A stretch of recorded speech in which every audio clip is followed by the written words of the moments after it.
मेरे प्यारे भाई बहनों, मेरे एस्ट्रो ज्योतिष हिंदी चैनल में आप सभी भाई बहनों का स्वागत है और मेरी तरफ से सभी भाई बहनों को हाथ जोड़कर राम राम। जैसे आपको पता है सभी को कि मैं सीरीज वाइज सभी ग्रहों के बारे में बताता जा रहा हूँ। आज है गुरु ग्रह के बारे में बताने जा रहा हूँ।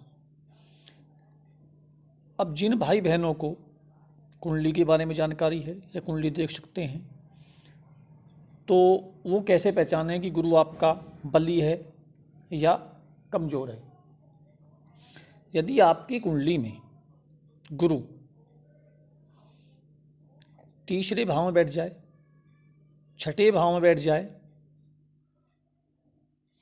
अष्टम में बैठ जाए और 12वें भाव में बैठ जाए,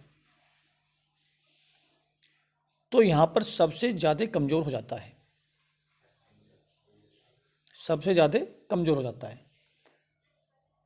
कुछ भाव ऐसे हैं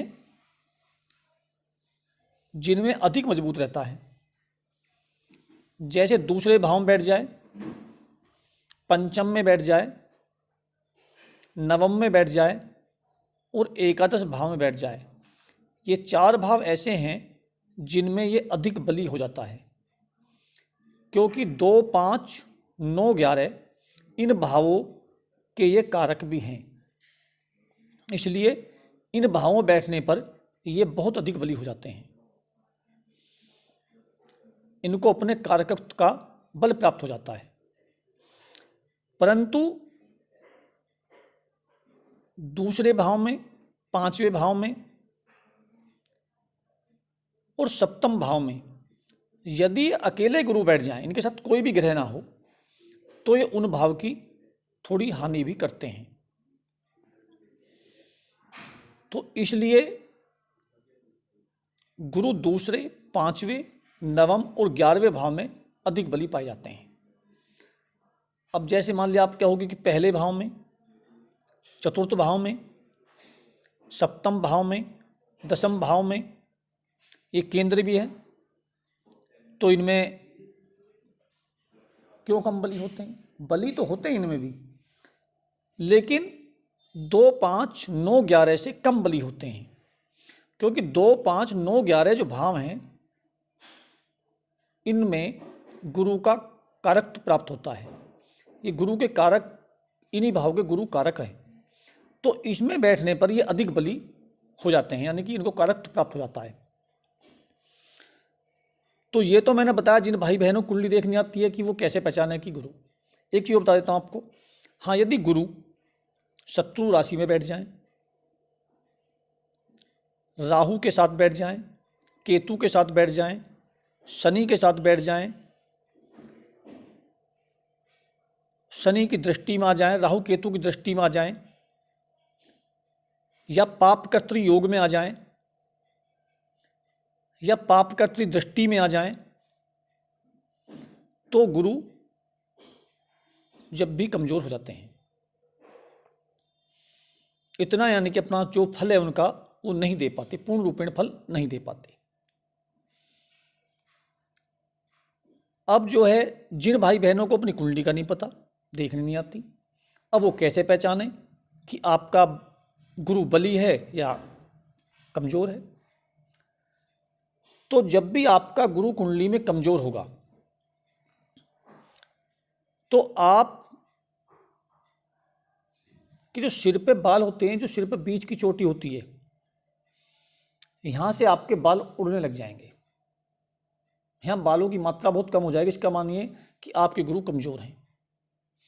आपको गले में माला पहनने का बहुत ज़्यादा अधिक शौक होगा। आपका सोना घर से चला जाए, यानी कि कहीं आप जो है उसको गिरवी रख दें, या आपका सोना कहीं बिक जाए, या सोना आपका खो जाए, तो इसका मतलब है कि आपका गुरु कमज़ोर है। यानी कि सोना का धारण, सोना आप नहीं पहन पाते सही तरह। आपकी शिक्षा में रुकावट आती रहे बार बार, आपके बारे में व्यर्थ की, बेकार की अफवाहें उड़ने लग जाएं, आपको अपयश मिलने लग जाए, आप धार्मिकता, आध्यात्मिकता से दूर जाने लग जाएं, यानी कि जैसे पूजा पाठ होती है उससे दूर जाने लग जाएं, आप बड़े बुजुर्गों की सेवा को या उनको बदतमीजी से बोलने लग जाएं, नकारने लग जाएं, आपको जिंदगी में कोई अच्छा गुरु ना मिल पाए, आपके वंश की वृद्धि ना हो जाए, जैसे वंश होता है अगर बढ़ता है तो उसमें वृद्धि रुक जाए, संतान का यानी कि ना होना, धन के आगमन कम होना, ज्ञान की कमी हो आपके अंदर, ये सब यदि आपके अंदर हैं कोई लक्षण इस तरह के, तो समझिए कि आपका गुरु कुंडली में कमजोर है। अब यदि चलो कोई बात नहीं, कुंडली में कमजोर है तो आप उसको उपाय करके आप अपनी कुंडली में गुरु को बलि कर सकते हैं। अब उसके लिए क्या करेंगे आप? पहला उपाय मैं आपको बताता हूं। बृहस्पति के मंत्र जपिए, ऐं क्लीं बृहस्पते नमः, इसका 108 बार जप करें। दूसरा मंत्र है ओम ब्रह्मस्पते नमः, इसका जप करें। तीसरा मंत्र ओम ग्राम ग्रीम ग्रौम सह गुरुवे नमः, इसका जप करें। इन तीनों में से एक मंत्र ले लें आप कोई सा भी, और उसका 108 बार सुबह सूर्य उगते समय आप जप करें। आपके बृहस्पति मजबूत अवस्था में हो जाएंगे। दूसरा उपाय, श्री कृष्ण भगवान को या श्री रामचंद्र जी को या श्री नारायण देव को पीले फूल चढ़ाएं। तीसरा उपाय, बृहस्पतिवार का व्रत रखें। चौथा उपाय, पीपल की जड़ में रोजाना जल चढ़ाएं। पांचवा उपाय, साधु और ब्राह्मणों की सेवा करें।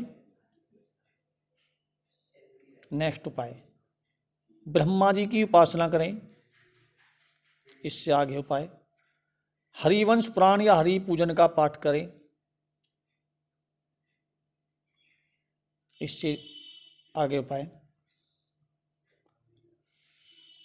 अपनी जिंदगी में कोई भी एक गुरु धारण करें, गुरु का आदर मान सम्मान करें, गुरु के चरण स्पर्श करें, गुरु की आज्ञा का पालन करें। ये सब आपके बृहस्पति को मजबूत करते हैं। इनमें से आप कोई भी 2 या 3 उपाय लेकर चलें, ये नहीं कि जितने उपाय बताए मैं सारे सभी करें, 2 या 3 उपाय इनमें लेकर चलें तो आपका बृहस्पति, मैं ये कह लें कुछ 100% सही हो जाएगा ऐसा तो नहीं होगा, लेकिन हाँ आपकी कुंडली में अगर कमज़ोर अवस्था में हैं तो यानी कि आपको इतने बुरे फल नहीं दे पाएगा, और उसके बुरे फलों में कुछ ना कुछ कमी आ जाएगी। क्योंकि आप लोग सोचते हो कि भाई मैंने उपाय बता दिया और आप 100 के 100% ग्रह को मजबूत कर दें। भाई जो आपका जो है पिछले जन्म का दोष लगा हुआ है, जो आपकी कुंडली में आया है, आपकी कुंडली में श्राप लगा हुआ है, तो वो 1 मिनट में थोड़ी सही हो जाता है। वो हाँ कुछ आपको राहत मिलने इससे लग जाएगी यदि आपकी कुंडली में ये खराब है। तो आपकी परेशानी जो हो रही है उनके गुरु के कारण, वो यानी कि उनमें कुछ कमी आ जाएगी। तो आप इनमें से 2 या 3 उपाय लेकर चलें तो आपको कुछ ना कुछ राहत मिलने लग जाएगी। तो अगर ये मेरी वीडियो पसंद आए आपको तो मुझे कमेंट बॉक्स में कमेंट करें और मेरे चैनल को ज़्यादा से ज़्यादा सब्सक्राइब करें, लाइक करें, शेयर करें और मेरी वीडियो को पूरा देखा करें। आपको बहुत ज्ञान प्राप्त होगा अगर पूरी आप वीडियो देखेंगे मेरी। अब मैं अपनी वाणी को यहीं विराम देता हूँ। धन्यवाद सभी भाई बहनों को। राम राम।